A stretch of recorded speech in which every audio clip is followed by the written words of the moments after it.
নমস্কার, আপনারা দেখছেন ডিজিটাল খবরিলাল বাংলা। আমি বিথিন আপনাদের সঙ্গে। গত ১.৫ দশক ধরে বাংলায় মহিলা ভোটে কার্যত একচ্ছত্র আধিপত্য রয়েছে তৃণমূলের। বলা ভালো, মমতা বন্দ্যোপাধ্যায়ের দখলেই রয়েছে রাজ্যের মহিলা ভোটের সিংহভাগ। ক্রমে তাকে পুঁজিতে পরিণত করেছে চূড়াফুল শিবির। শুধু ভোট পাওয়া নয়, পঞ্চায়েত থেকে লোকসভা, রাজ্যসভায় মহিলাদের প্রার্থী করার বিষয়ে তৃণমূল অন্য অনেক দলের চেয়ে এই মুহূর্তে এগিয়ে রাজ্যে। কিন্তু আরজিকর কাণ্ডে সেই মহিলাদেরই একটা বিরাট অংশ রাস্তায় নেমে প্রতিবাদে সামিল হয়েছে বুধবার মধ্যরাতে। মেয়েদের রাত দখলের কর্মসূচিতে অনেক জায়গায় দেখা গিয়েছে তৃণমূলের মহিলা নেত্রী, নেতার স্ত্রী, মেয়ে, এমনকি মহিলা কাউন্সিলরদের তারা রাস্তায় নেমে প্রতিবাদ করেছে। তৃণমূলের রাজ্যসভার সাংসদ সুখেন্দু শেখর রায় আগেই জানিয়ে দেন তিনিও বুধবার মধ্যরাতের জমায়েতে যোগ দেবেন। এই পরিস্থিতিতে কি খানিকটা চাপ বাড়ছে তৃণমূলের? এর ফলে কি তৃণমূলের কার্যত একচ্ছত্র পুঁজি মহিলা ভোটে টান করতে পারে আগামী দিনে? অনেকের অবশ্য বক্তব্য, প্রতিষ্ঠান বিরোধিতা বাড়তে থাকলে তা আর মহিলা বা পুরুষ ভোটে ভেদাভেদ করা যায় না। আরজিকর হাসপাতালের ঘটনায় রাজ্য তো বটেই, সারা দেশেও চাপে এই মুহূর্তে তৃণমূল এবং তৃণমূল পরিচালিত সরকার। বুধবারের মেয়েদের রাত দখল কর্মসূচির সমর্থনে কলকাতা এবং কলকাতার পাশাপাশি সারা দেশের বিভিন্ন রাজ্যে এবং বিদেশেও কিছু বড় শহরে আরজিকর কাণ্ডের প্রতিবাদে জমায়েত হতে দেখা গিয়েছে। সেই পরিস্থিতিতেই গতকাল সোশ্যাল মিডিয়া জুড়ে ঘুরে বেড়াচ্ছে তৃণমূল সাংসদ তথা অভিনেত্রী রচনা বন্দ্যোপাধ্যায়ের একটি ভিডিওতে দেখা যাচ্ছে রচনা ব্যানার্জি কাঁদতে কাঁদতে দুঃখ প্রকাশ করছেন। এমনকি তিনি এটাও বলছেন তিনি খুবই ভীত, তিনিও নিরাপত্তাহীনতায় ভুগছেন। আদপে তার বক্তব্য শুনলে বোঝা যাচ্ছে তিনি রাজ্য প্রশাসনের উপর ভরসা রাখতে পারছেন না। এত মারাত্মক অভিযোগ। এ রাজ্য তো সরকার তারই দলের, মমতা বন্দ্যোপাধ্যায়ের প্রশাসনের উপর তার ভরসা নেই, তাহলে সাধারণ মানুষের কি হবে?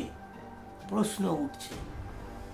আসরে নেমেছেন আরও এক নামী এবং বিতর্কিত তৃণমূল সাংসদ মহুয়া মৈত্র।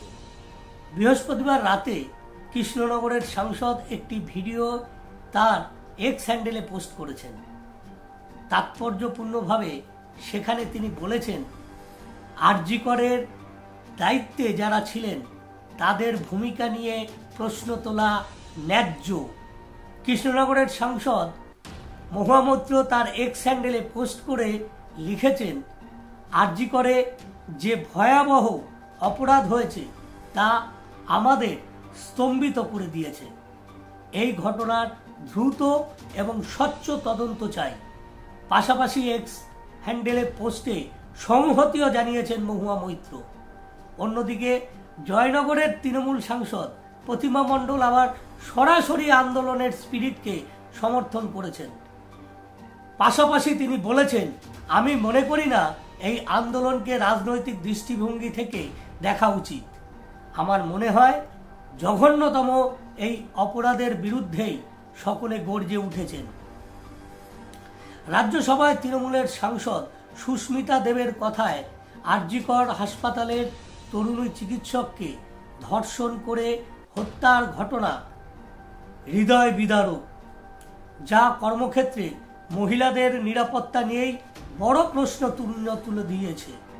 তবে সরাসরি আন্দোলন নিয়ে সুস্মিতা কোনো মন্তব্য করতে চাননি। এবারই প্রথম সাংসদ হয়েছেন মিতালি বাগ।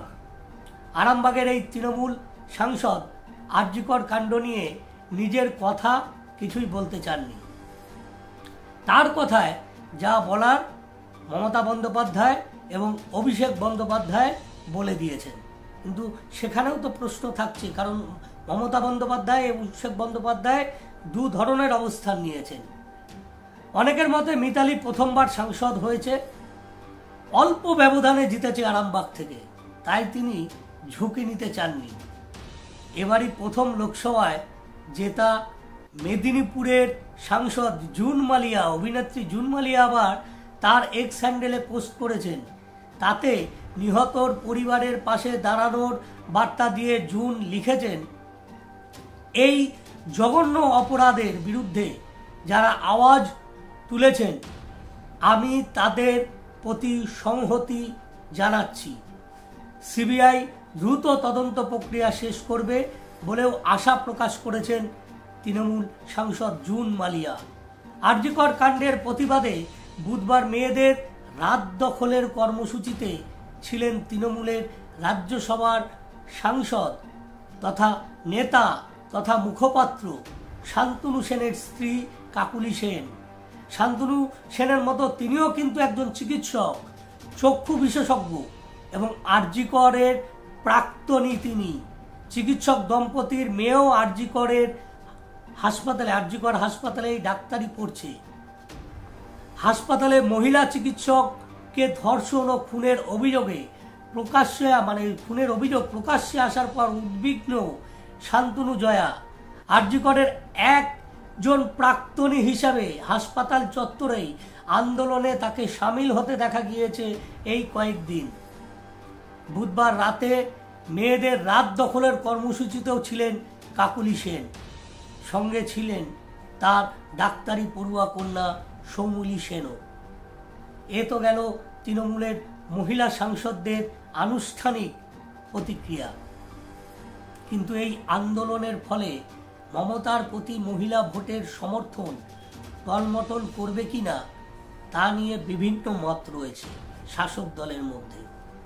তৃণমূলের একটি অংশের বক্তব্য, এখনই সামনে কোনো ভোট নেই, সূচি মেনে যদি বিধানসভা নির্বাচন হয় তাহলে তা হবে 2026 সালে, ফলে এর প্রভাব 1.5 বছর পরে ভোটে পড়বে না, সেটা ধরে নিয়ে তারা এগোচ্ছে। তবে এর পাল্টা যুক্তিও রয়েছে দলের মধ্যেই, আর সেই অংশের বক্তব্য, তৃণমূলের 13 বছরের বেশি সময় ধরে চলা সরকারের বিরুদ্ধে একটা প্রতিষ্ঠান বিরোধিতা কাজ করছে। এই ক্ষেত্রগুলি জমতে থাকলে তার খেসারত দিতে হবে দলকে। কে বলতে পারে এর পরে আর কোনো ঘটনা ঘটবে না? সেই প্রসঙ্গে তৃণমূলের নেতৃত্বের অনেকের বক্তব্য, সিঙ্গুর নন্দীগ্রামের কথা উল্লেখ করে তারা বলছেন, এক প্রাক্তন সাংসদের বক্তব্য, সিঙ্গুর নন্দীগ্রামের সময় থেকে মানুষ যেভাবে রাস্তায় নেমেছিলেন তা কিন্তু রিজওয়ানুর রহমান নেতাই সব ঘটনাতেই ধারাবাহিকভাবে বজায় ছিল। তার ফলে কি হয়েছে সেটা আপনারা সকলেই জানেন। আশঙ্কা প্রকাশ করছে দলের নেতাদের একটা অংশ। তারা মনে করছে সেই সময় বিধানসভায় বামেরা একাই ছিল 235, আর বাংলা থেকে 35টি সাংসদ জিতেছিলেন তারা। বাংলায় এই মুহূর্তে ধর্মীয় মেরুকরণ তীব্র হয়ে উঠেছে। বাংলাদেশের সাম্প্রতিক ঘটনা যেমন এই আন্দোলনকে উৎসাহিত করেছে, তেমন মেরুকরণকেও আরো মজবুত করেছে বলে অনেকে মনে করছে। এই দুটি সমান্তরালভাবে চলতে থাকলে ভবিষ্যতে জন্য তা কিন্তু ভালো সংকেত নয় তৃণমূলের জন্য। শাসক দলের অনেকে আরও একটি বিষয়ের রূপালী রেখা হিসেবে দেখতে চাইছে, তা হলো যে আন্দোলন বা পথে নামার ডাক দেওয়া হয়েছে তা সংগঠিত নয়, তাতে স্বতঃস্ফূর্ততা থাকলেও নেতৃত্ব ছিল না, ফলে এই আন্দোলন দীর্ঘমেয়াদী হওয়ার সম্ভাবনা কম।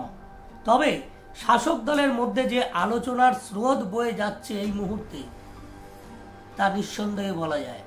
ঘটনাচক্রে আরজিকর মেডিকেল কলেজ ও হাসপাতালের প্রাক্তন অধ্যক্ষ সন্দীপ ঘোষকে যেভাবে ওই পদ থেকে সরিয়ে কয়েক ঘন্টার মধ্যে ন্যাশনাল মেডিকেল কলেজের অধ্যক্ষ পদে পুনর্বাসন দেওয়া হয়েছিল, তা নিয়ে কিন্তু জনমানসে প্রবল ক্ষোভ ছড়িয়েছিল। কারণ ওই অধ্যক্ষের বিরুদ্ধে বিভিন্ন সময়ে এর আগেও বিভিন্ন অভিযোগ উঠেছে। এমনকি এক্ষেত্রেও অভিযোগ উঠেছে তিনি নাকি প্রথম থেকেই ঘটনা জানতেন এবং ধামাচাপা দেওয়ার চেষ্টা করেছেন। তার বিরুদ্ধেই বিক্ষোভ সংগঠিত হয়েছে প্রথম দিন থেকে। সেই বিক্ষোভের কারণেই তিনি ন্যাশনাল মেডিকেল কলেজে তার পদে যোগ দিতে পারেননি। তার পরদিনই কলকাতা হাইকোর্ট তাকে ছুটিতে পাঠিয়ে দিয়েছে।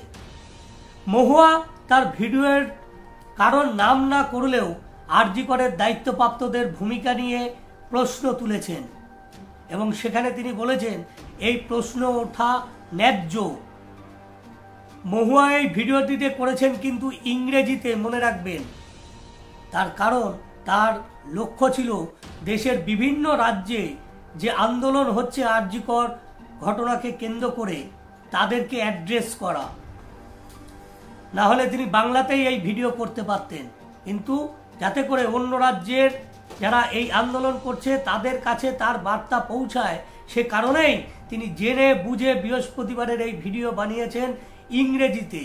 সেখানে তৃণমূল সাংসদ বলেছেন রাস্তায় প্রতিবাদ চলছে, তা আমরা বুঝি। এই ভয়, এই নিরাপত্তাহীনতার সংখ্যা পুরোটাই সত্যি। এটা আমার সঙ্গেও হতে পারে, আপনাদের সঙ্গেও হতে পারে, যে কারোর সঙ্গে হতে পারে। অন্তত কর্মক্ষেত্রে নিরাপত্তাটুকু আমরা আশা করতেই পারি। যারা নিরাপদ কর্মস্থলের দাবিতে আন্দোলন করছেন তাদের সঙ্গে আমরা আছি।